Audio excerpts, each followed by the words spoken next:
தமிழ் மக்களே வணக்கம். Death to Israel, death to America என்று சொன்னவனுடைய தேசத்தில் இப்போது டெத் டு கோமெனி என்ற கோஷம் கேட்க துவங்கிவிட்டது. இதை சற்றும் எதிர்பார்க்காத வேதாளம் மறுபடியும் பதுங்கு குழிக்குள் பதுங்கிவிட்டது. இப்போது பதுங்கு குழியிலிருந்து ஏர்போர்ட்டுக்கு எப்படி பத்திரமாக போய் சேருவது என்ற சிந்தனையில் இருக்கிறார் கோமெனி. ரஷ்யாவுக்கு ஃப்ளைட்டை பிடிப்பது எப்படி? இப்படி இருந்தால் நம்ம பிடிக்க முடியுமா என்ற பயம் அவருக்கு வந்துவிட்டது. இப்போது ஈரானியர்களுக்கு இருக்கும் கோபத்தில் ஷரியா சட்டப்படி அவரது தாடி முடியை ஒவ்வொன்றா பிடிச்சு இழுத்து பிடுங்கி எறிய வேண்டும் என்று இந்த ஈரானியர்கள் துடிக்கிறார்கள். ஈரானியர்கள் சொல்லுகிறார்கள், மயிரே போச்சு என்று எங்களால் இனிமேல் இருக்க முடியாது. கோமெனி வேண்டுமானால் அப்படி இருப்பாரா இருக்கும், எங்களால் முடியாதப்பா என்று திட்டவட்டமாக சொல்லிவிட்டார்கள். எல்லா உலக நாடுகளும் எதிர்பார்த்தது கடைசியில் நடந்தேறிவிட்டது. மிடில் ஈஸ்டில் ஏற்படும் எல்லா பிரச்சனைகளுக்கும் முழு முதல் காரணம் இந்த சகுனி தான். பூனைக்கு யார் மணியை கட்டுவது என்று கவலைப்பட்ட நேரத்தில் அதை நாங்களே கட்டி விடுறோம்ப்பா, நீங்கள் ஒன்றும் கவலைப்படாதீங்க என்று ஈரானியர்கள் முன்வந்து விட்டார்கள். பெரிய சர்ச்சு பெல்லை கொண்டு வந்து அவர் கழுத்தில் நாங்கள் கட்டி விட்டுறோம், மனுஷன் அந்தாண்ட இந்தாண்ட நகர முடியாதபடி பண்ணி விடுறோம் அப்படின்னு சொல்லிட்டாங்க. இந்த ரோஷமுள்ள தன்மான ஈரானியன் போன ஜென்மத்தில் தமிழனா இருந்திருப்பான் போல இருக்கு, தமிழனா பிறந்திருப்பான் போல இருக்கு. அதனால தான் இப்படி சொல்லியிருக்கான். ஈரான் இப்போ பற்றி எரிகிறது. செக்யூரிட்டி ஃபோர்ஸ் ஆயுதங்களை கீழே போட்டுவிட்டு கலவரக்காரர்களுடன் கைகோர்த்து கொண்டு இணைந்து கோஷம் போடுகிறார்கள். போலீஸ் எல்லாம் கலகக்காரர்களுக்கு சப்போர்ட்டாக நின்று பாதுகாப்பு கொடுக்கிறார்கள். அரெஸ்ட் செய்வதை அவர்கள் மறந்து விட்டார்கள். கலவரக்காரர்கள் செக்யூரிட்டி ஃபோர்ஸ் மேலேயே துப்பாக்கியால் சுட ஆரம்பிச்சிட்டாங்கன்னா வேறு வழி தெரியாமல் போலீஸும் சரண்டர் ஆகிவிட்டது. அதுவும் இப்போ கலவரத்தில் கலந்து கொள்ளுகிறது. ஈரானில் உள்ள பெரிய நகரங்கள் எல்லாம் இப்போ நரகங்கள் ஆகிவிட்டன. கோமெனி ஆதரவாளர்களால் ஒன்றுமே செய்ய முடியவில்லை. அவர்கள் தங்களது மத அடையாளங்களை அழித்துவிட்டு சிவிலியன் ட்ரெஸ்களில் தப்பித்து ஓடிவிட்டார்கள். சிலர் வீடுகளுக்குள்ளே சென்று அங்கே ரெடியாக வைத்திருக்கும் பதுங்கு குழிக்குள் ஸ்டவ், டீத்தூள், பால் சகிதம் சென்று விட்டார்கள். எல்லாம் ஸ்டாக்கு இருக்கும் வரைக்கும் தானே அந்த கூத்தெல்லாம் நடக்கும். அங்கே ஸ்டாக்கு தீர்ந்ததும் நாக்க தொங்க போட்டுக்கிட்டு வெளியே வந்து தானே ஆகணும். 26 நகரங்களில் நடந்து கொண்டிருந்த கலவரம் இப்போது 111 நகரங்களில் பரவி தீவிரமடைந்து வருகிறது.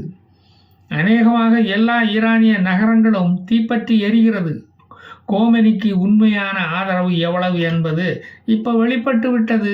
வெளிப்படையாக மக்கள் செயல்பட ஆரம்பித்து விட்டார்கள். அடக்குமுறைகளால் இவ்வளவு நாளும் பிழைத்து வந்த கோமெனிக்கு அவர் கொண்டு வந்த இஸ்லாமிய சட்டங்கள் அவரை தண்டிக்க துடிக்கிறது.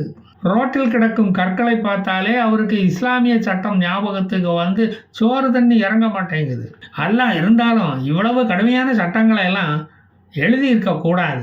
இஸ்லாமியர்களுக்கு கொஞ்சமாவது கருணை காட்டியிருக்காரா அவர்? இஸ்லாமியர்களுக்கு இவ்வளவு பெரிய கொடுமையான சட்டங்களை அல்லாஹ் எழுதியிருக்கவே கூடாது என்று சொல்ல ஆரம்பித்து விட்டாராம். ஈரானிய மக்கள் கையில் அவர் கிடைத்தால் கோமெனியின் ஆடைகளை களைந்துவிட்டு ஜெரும் ஜட்டியோட நடுத்தருவில் நிற்க வச்சு கல்லால் அடித்து கொல்வார்கள். சட்டம் அப்படித்தானே சொல்லுது. அதனால தான் அவர் ரொம்ப பயப்படுறார். இந்த போராட்டம் தொடங்குவதற்கு முதல் காரணமே ஈரானிய ரியாலின் பண மதிப்பிழப்பு தான். ஏற்றுமதி வியாபாரம் செய்து கொண்டிருந்தவர்கள் தங்கள் பிசினஸை நிறுத்தும்படியாகிவிட்டது. ஈரானிய ரியால் வீழ்ச்சியால் தங்களது வியாபாரம் படுத்துவிட்டது என்று சொல்லுகிறார்கள். ஒரு அமெரிக்க டாலருக்கு இணையாக பல லட்சக்கணக்கான ஈரானிய ரியால்களை அள்ளி அள்ளி அள வேண்டியதாக இருக்கிறது. எக்கனாமிக்ஸ் தெரியாத கோமெனியை வெளிநாட்டுக்கு எக்ஸ்போர்ட் பண்ணிடலான்னா எந்த இஸ்லாமிய நாடும் வாங்க மாட்டேங்கிறானே, எனக்கு வேண்டாம் உனக்கு வேண்டான்னு சொல்லுகிறார்கள். இந்த கனிஞ்ச பழத்தை வச்சு நாங்கள் என்னத்தை பண்ண? அவரை ஈரானில் புதைச்சா இருக்கிற தண்ணீரும் வற்றி போயிடுங்கய்யா, அதனால தான் சொல்கிறோம் அப்படிங்கிறாங்க. அப்புறம் ஒன்றுமே இந்த பூமியில் விளையாது என்கிறார்கள். இங்குள்ள ஈரானிய விவசாயிகள் அப்படி சொல்கிறாங்க. கோமெனி காலியானா தான் மத்திய கிழக்கு நாடுகளில் உள்ள எல்லா பிரச்சனைகளும் உடனடியாக தீர்ந்துவிடும் என்று அரசியல் வல்லுநர்கள் அவங்க வேற சொல்கிறாங்க. இழந்த பெர்சியா நாட்டு பெருமைகளை மீட்டெடுக்க துணிந்து விட்டார்கள் இந்த ஈரானியர்கள். மத்திய கிழக்கு நாடுகளின் தீவிரவாத சிந்தனை அழிந்துவிட்டால் என் போன்ற ஆயிரக்கணக்கான யூடியூபர்கள் தங்களுடைய சேனலை மூடிவிட்டு போக வேண்டியது வரும், அல்லது இந்திய அரசியலை விமர்சிக்க வேண்டியது வரும். பரவாயில்லையா உங்களுக்கு? அல்லாவின் பெயரை சொல்லி முல்லா ஆண்ட தேசம் மறுபடியும் ஜனநாயக பாதைக்கு திரும்பச் சொல்லி அல்லாஹ் உத்தரவு போட்டுட்டார். இதை தொடங்கி வைத்த பெருமை ஈராக் பார்டரில் இருக்கும் அப்டினான் நகரத்தையே சேரும். இதை பார்த்த ஈராக் மக்கள், பரவாயில்லையே, இந்த விளையாட்டை ஈராக்கிலையும் நாமளும் விளையாடி பார்க்கலாமா என்று சிந்திக்க ஆரம்பித்து விட்டார்கள். இதில் பெரிதும் பாதிக்கப்பட்டது ஏமனிய ஹூத்திஸுகள் தான். ஈரானிய கப்பல்கள் வராமல் பிரெட் ஜாமு குபூசு தட்டுப்பாடு ஏற்பட்டு விட்டது அங்கு. ஆனால் கரிஞ்சு கிடக்கும் ஹுதைதா துறைமுகத்தில் கடல்வழி மேல் விழி வைத்து காத்து கொண்டு கிடக்கிறார்கள் இந்த ஹூத்திஸுகள். வடக்கு தெற்கு என்று பிரிந்து கிடக்கும் ஏமனி மக்களும், சரி இனி நாமளும் ஒரு போராட்டத்தை நடத்தி ஒன்றிணைவோம் வா என்று சொல்லலாமா என்று யோசித்துக் கொண்டிருக்கிறார்கள். ஹூத்திஸ் அழிவதை பார்த்து சவுதி அரேபியாவும் நிம்மதி பெருமூச்சு விட்டு கொண்டிருக்கிறது. கோமனி அழிவதால் Hamas, Hezbollah, Houthis, Palestine jihadis, PLO போன்ற இயக்கங்களும் அழியும். ஆசீர்வதிக்கப்பட்ட நிலத்தை தாக்க போய் தங்களது அழிவை தாங்களே அவர்கள் தேடிக்கொண்டார்கள். பாலஸ்தீன மக்களுக்கு அக்டோபர் 7ஆம் தேதி தான் ஒரு ரம்சான், தீபாவளி எல்லாம். அன்னைக்கு தான் அவங்களுக்கு விடிவு காலம் ஆரம்பிச்சுது. ஒரு அழுகிய மூளையில் உதித்த சிந்தனை எவ்வளவு அழிவை தரும் என்பதற்கு ஈரானிய அரசு ஒரு எடுத்துக்காட்டு. இனி death to Israel, death to America என்று சொல்ல அவருக்கு வாய் வருமா? நட்டான்ஸ், இஸ்ஃபாகான் நகரங்களில் கொண்டு போய் மனித அழிவுகளுக்காக கொட்டும் பணத்தை இனி ஈரானிய மக்களின் வளர்ச்சிக்காக இனிமேல் அது பயன்படுத்தப்படும். இஸ்ரேலிய ஈரானிய நல்லுறவு மறுபடியும் துளிர்க்கும்.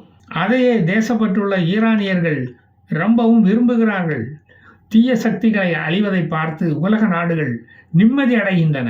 மிடில் ஈஸ்ட் பிரச்சனையில் செங்கடல் வழியாக வியாபார கப்பல்களை செலுத்த முடியாமல் இருந்தது முன்பு. அங்கு வரும் ஏவுகணை பயத்தில் பயணிக்க வேண்டியதாக இருந்தது. ஹூத்திஸ்களின் கருணையால் தான் அந்த கப்பல்கள் ஓடிக்கொண்டிருந்தது. அவை இனிமேல் தலை நிமிர்ந்து நிம்மதியாக ஓடும். சோமாலிலாண்டில் இஸ்ரேல் காலை வச்சாலும் வச்சான், கோமனியின் சர்வ நாடியும் சர்வ உறுப்புகளும் சுருங்கி ஒடுங்கி போய்விட்டது. ஈரானின் தாக்கும் டார்கெட்டுகள் இப்ப இஸ்ரேலுக்கு மிக மிக எளிதாகிவிட்டது. சோமாலிலாண்டில் இருந்து ஈரான் ஏமனை எளிதாக தாக்கிவிடலாம். டீகோ கார்சியால இருந்து அமெரிக்க விமானங்கள் வர தேவையில்லை. இனி சோமாலிலாந்தில் உள்ள பெர்பரா துறைமுகத்தில் இருந்து F-35 விமானம் கிளம்பினாலே போதும். 15 நிமிடத்தில் டெஹ்ரானுக்கும் சன்னா நகரத்துக்கும் சென்றடைந்து விடலாம். ஹிஜாப் அணியாததற்கு மாஷா அம்மனி என்ற பெண்ணை போலீஸ் கஸ்டடியில் வைத்து கொன்றபோது இதே மாதிரிதான் அதை எதிர்த்து நடந்த கலவரத்தை கோமினி இரும்பு கரம் கொண்டு அடக்கினார். அந்த மாதிரி இந்த கலவரத்தையும் அடக்கிவிடலாம் என்று நினைத்தார் கோமனி. ஆனால் முடியவில்லை. இந்த கலவரம் மேலும் மேலும் வளர்ந்து கொண்டு தீவிரமாகி கொண்டு வருகிறது. கோமனி ஆட்சியை விட்டு போனால் தான் கலவரம் அடங்கும் போல தெரிகிறது. பழையபடி மன்னர் ஆட்சியை பிரிட்டன் மாதிரியே கொண்டு வர ஈரானியர்கள் விரும்புகிறார்கள். அதற்கு ஏன் இப்படி கடந்து கலவரம் பண்ணிக்கிட்டு இருக்கீங்க? மன்னர் ஆட்சி தானே உங்களுக்கு வேணும். கருணாநிதி குடும்பத்துக்கிட்ட ஒரு வார்த்தை சொல்லிட்டா மன்னர் ஆட்சி அங்கே கொண்டு வந்து இறக்கிட்டு போகிறாங்க.